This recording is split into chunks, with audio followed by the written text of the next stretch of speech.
Welcome to Evilive, the live media commentary show that answers the question, does the devil take the hindmost? Now, you need to subscribe today if you're new to the channel, because today we're reviewing World of Ice and Fire, The Untold History of Westeros, and The Game of Thrones by George R.R. Martin, Elio M. García Jr., and Linda Antonsson, published by Bantam, October 28th, 2014. So yes, I'm late to the party. I get it. Sue me. But the fact is this is where we are. So, I was introduced originally to A Game of Thrones, the novels, when the original series was in early production. I was playing Star Wars Saga Edition with some friends, and he was like, look, Adam, you are really into fantasy and you're really into politics. This series might be right up your alley. And so I checked it out. And yeah, he was right. I was insane about this entire series that is yet to be finished. It's still not done, even though the TV series sort of went in its own direction. And regardless about how you feel about the TV series on HBO, everyone agrees the first 4 seasons were spectacular, and they were. And after that, it just sort of slowly declined a little bit because the creators, D.B. Weiss, were I can't remember the other one's name. But anyway, they were basically just making it up with some suggestions from George R. R. Martin, but George was not as involved.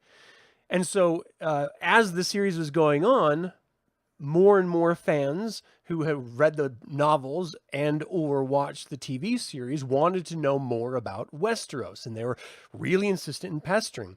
No more than Elio M. Garcia Jr. and Linda Antonsson, to be fair, and that's George R. R. Martin straight up saying it. And so they all got together and they decided, we're going to make this beautiful illustrated collection that is going to be seen as basically J.R.R. Tolkien's version of the Silmarillion that talks about the history of this entire known lands and gives you little tidbits of information about each specific little area in order not only to be a primer for A Game of Thrones, the Song of Ice and Fire series of books and the TV show, but also a way of allowing the reader to immerse themselves in parts of this world that, they're probably never going to see on screen. But really, what's great about any fantasy world is its depth, its character, right? And no one is greater than J.R.R. Tolkien in this aspect, where he created this full-fledged world ripe with languages. I mean, he that was sort of his bread and butter. That's what he did professionally. And then he created stories that were set in specific eras of this world, The Hobbit and The Lord of the Rings. And so, we're getting these little glimpses of these sort of grand epic high fantasy stories out of J.R.R. Tolkien, but that was just little dustings of what really the point was the world building. And so when George R. R. Martin started creating his stories first, he realized that he didn't have a lot of depth underneath of, about the world in particular. And so he decided to sketch out that world. And so what I would like to do is to show you all some of these images of these maps from this book itself. And it really, gives you not just a global scale of what is known in this known world, but also specific areas within these continents that dives deep into, some sort of like tidbits of information that are discovered about this world. But again, a lot is still mysterious and unknown.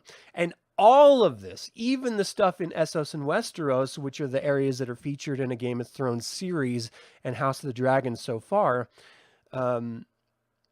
it's all filtered through the lens of the maesters writing it. And this is written primarily, I think it was like 2 or 3 different maesters that collaborated this. And then they referenced, made up stories and books from other maesters about the histories of different regions. And so it creates this lens to look at this known world through that is not always reliable and speculative at best, because it's not firsthand accounts in most cases. Because the histories are unknown, they have to be inventive and creative in their retelling. This, of course, adds massive amounts of latitude to the author, George R. R. Martin, to change things if he wants to, or to elaborate or remove things if he doesn't like them, as he continues writing this epic out that he's created. But as for a reader, it's a little bit frustrating. I want to know what is, not what could be or might be or, someone interpret it as.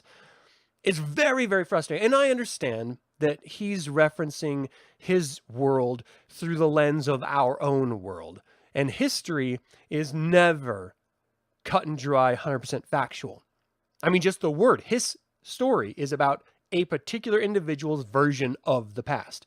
It is not this undeniable fact-based reality that you cannot, see any other perspectives in because this is exactly what happened. The fact is, us human beings are wildly flawed. Our own memories are incredibly flawed. How we interpret, in our justice system, first-hand accounts of visual reference aren't even taken as fact because our brains are so malleable based on stimuli that it cannot be reliable. What we see is unreliable. Taking that and applying it then to past events, well, how can it be factual? So I understand where he's coming from, but it's frustrating. What I love the most is people like J.R.R. Tolkien, and I don't even particularly like his stuff, as much as some of my other friends, but how fact-based it is. This is what happened in this world. So it's all done up with a button, and we know. There's other fantasy worlds that I really, really love, like Dragonlance, which is also really fact-based. Like, this is what happened. Now, some other books and some other materials come out and sort of contradict and clarify and stuff like that. But for the most part, it is straight up like, this happened here, this happened here, this happened here. So when we're referencing, and this is all to say, when we're referencing this volume, this book, which is pretty weighty in size and detail, it can be frustrating at times knowing that you're spending so much time and energy learning about all these different areas and all this information that it may then be reneged later in the future. So you're actually just reading hypotheses or suppositions or perchances rather than this is what happened factually. That's frustrating, especially if you're going to invest as much time as I did into reading this. And I'm not the greatest fan of this series. I've read all of the novels that are out of the Song of Ice and Fire. I started the Fire and Blood book twice, and I never got through it. I sat down and I forced myself to read this from front to back, specifically because I am interested in ancient history. I'm sort of obsessive about our own human past and evolution and how our view of it is completely wrong. Like how we're digging up locations around our Earth like Göbekli Tepe, which proves that our version of history is wrong because what they're finding in the eras that they're finding it in should not exist. And that's fascinating to me.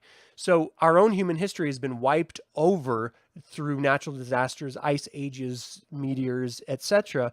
And so, uncovering truth about our own histories is what fascinates me. So when I look at these other fantasy worlds, universes like Dragonlance, and they have this ancient history that you can learn about, I love it. When you look at J.R.R. Tolkien, you can look at these ancient histories. I absolutely love it. I look at this Game of Thrones ancient history, and it's so good. It goes from the era before there was actually men in Westeros, and then it just progresses from, ages when there was no one writing down history. It was just the children of the forest and giants in Westeros. And then the first men came, and it gives you all the history about the integration with the first men and the original beings that I just mentioned on Westeros. And then the Andals came, and it talks about their incursion. And then the Targaryens came. So we're getting this really step-by-step through the ages view of prehistory, and then when there were people starting to write history, whether or not that was accurate or not, and then it continues going forward. But even with all of this, it presents this wonderfully rich, diverse area, this globe essentially, with these areas that still are unknown. And so there's still sort of, what ifs out there. But then they suggest stuff like the throne in the Iron Isles being created by a species that they believed were like mermen or fishmen or something like that, but no one really knows. It could have been the species of the drowned god. And then you go to other areas of the known world, which are sort of primeval and really sort of basic, and they worship creatures that are like the ones that are believed to have crafted some of these older structures before the first men came. And so you're getting this sort of world global view of a history before prehistory, of ancient civilizations who existed at one time, then went away, and their ruins were built upon and over, just like our own human and ancient history. I think it's so fascinating because what George R. R. Martin does is tease this almost straight up H.P. Lovecraft Cthulhu-like prehistory to the known world, where there are these vile creatures that dwell in the corners of the universe, and they may have mated with more humanoid-like species. But he doesn't shy away from ideas like unicorns or centaurs or basilisks, or or even giant ape creatures that are larger than dragons, very much King Kong-like in some of the areas of the world. And so you're getting this very high fantasy tone filtered through this dark, sort of mysterious filter of a little Cthulhu-like. You've got magic and different versions of magic, whether it's blood magic or shadow magic. And depending on where you are in this entire known world, it gives you a little basic information about different cultures or different types of orders that practice these dark arts. And so this is what is the greatest part about this collection, about this book, that you're getting these views of information that we'll probably never see on screen, which I'm fine with. And it's, I don't even know that there's even books written about these eras, but it inspires the imagination and your desire to dig more. Now, there were parts of this book that I had to slog through, that I didn't really care that much about, but I just sort of forced myself to get through it. So it took me like 2 days longer than it would have. Normally, I try to, just consume a book every 5 days. It's just a personal goal of mine. And this took me 7 because it was a little bit more of a challenge for me in some spots. So the first third, I would argue, is history up until Robert's Rebellion, which starts A Game of Thrones, the TV series, and the book series from the Song of Ice and Fire. It glosses over some of the Targaryen information that has been released in Fire and Blood in infinitely more detail, beautiful detail too, because that culture is just fantastic and very, very intriguing to me. But this isn't the only book collection, and I'll get to it here at the end, that's going to deal with history in this way. So George R. R. Martin teased when this book was being released that he had a version called a Grimmarillion, which is his version of a Silmarillion.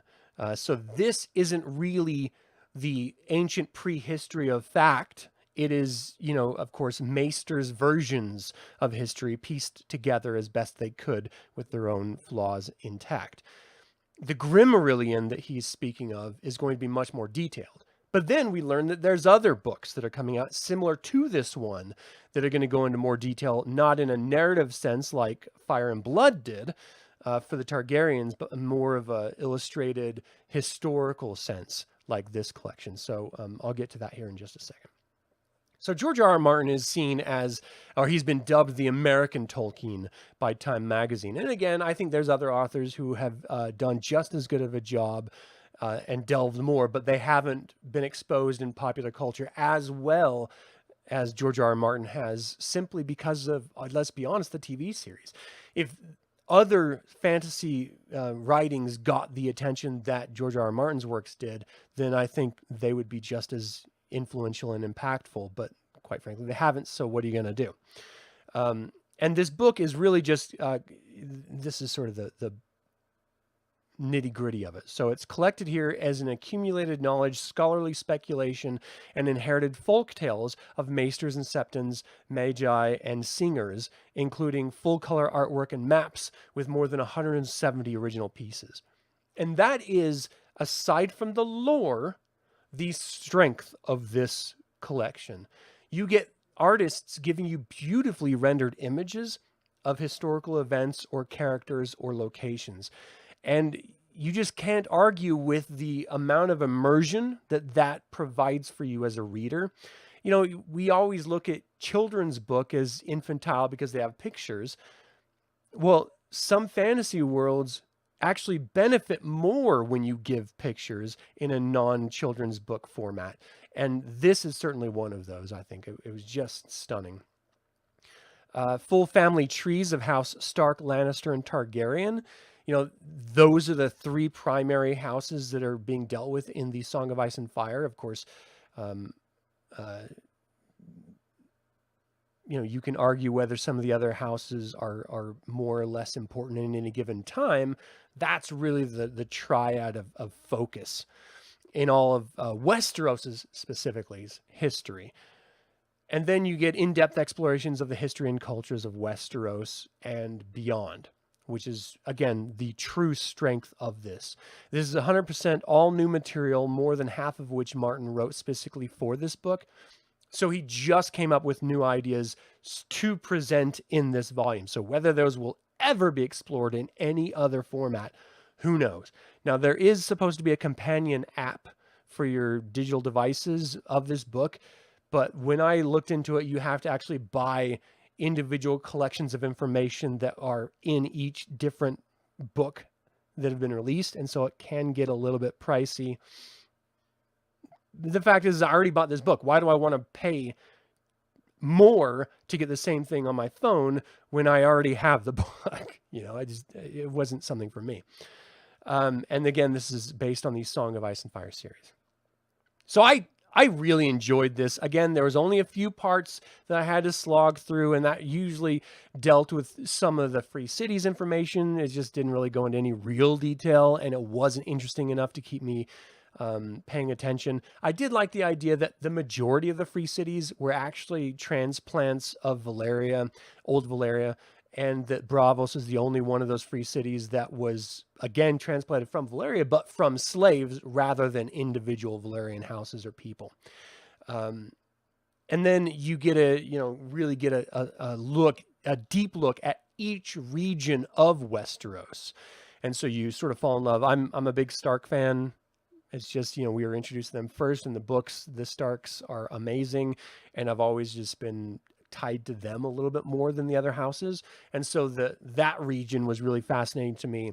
The further south you got until you hit Dorne, I was less and less interested in it, and you had to really sort of fight through those parts. Once you got to Dorne, I was really interested, and then once we get past the Free Cities and we're going east to the different regions, that's when it gets really interesting, because it's all speculation and sort of mystery, and it gets darker and more evil and more vile the further out you get. Much more like Conan the Barbarian territory than, say, the sort of Renaissance era medieval life of Westeros.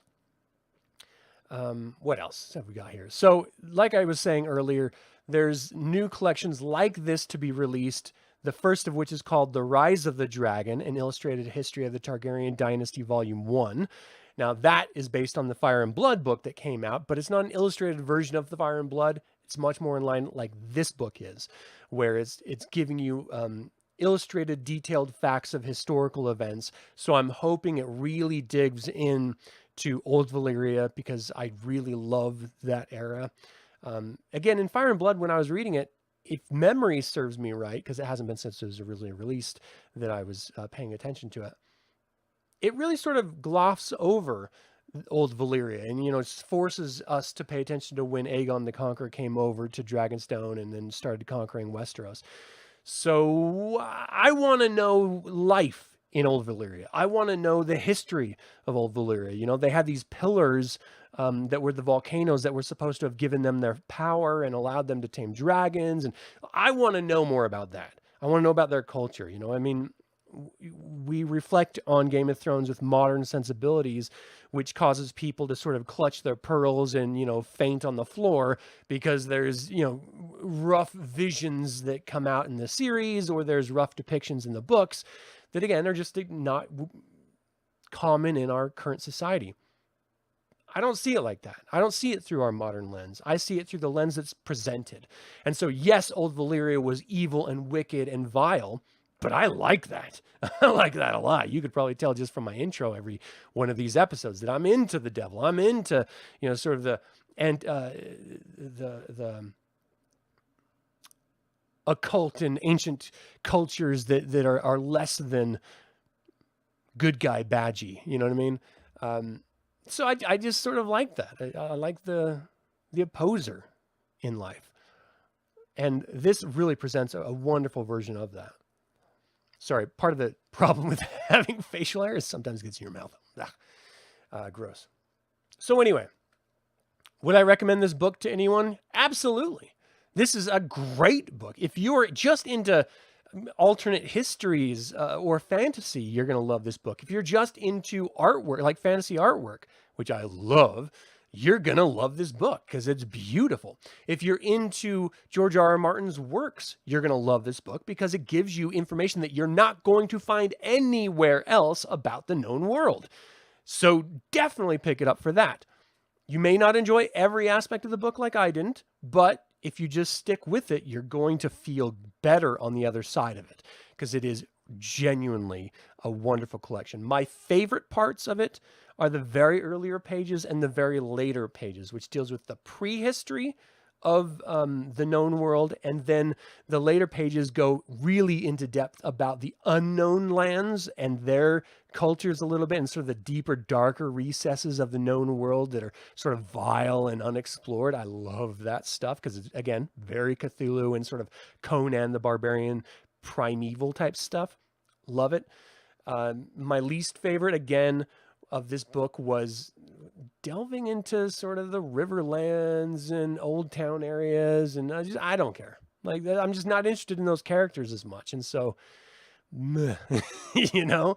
But it goes into great detail. So if you really want to know everything, or as close to everything as you possibly can get, this is definitely the book for you. If I'm going to give it a rating, well, I'm definitely giving it 5 evil eyes. This is a fantastic volume. If you're a fan of this fantasy series, you're going to do yourself a favor. Pick this up, read it, immerse yourself in this wonderful universe that George R. R. Martin has created. But that is all. Thank you all so much for tuning in. And as always, like it or not, evil spelled backwards is live. So do yourself a favor and get out there and be evil.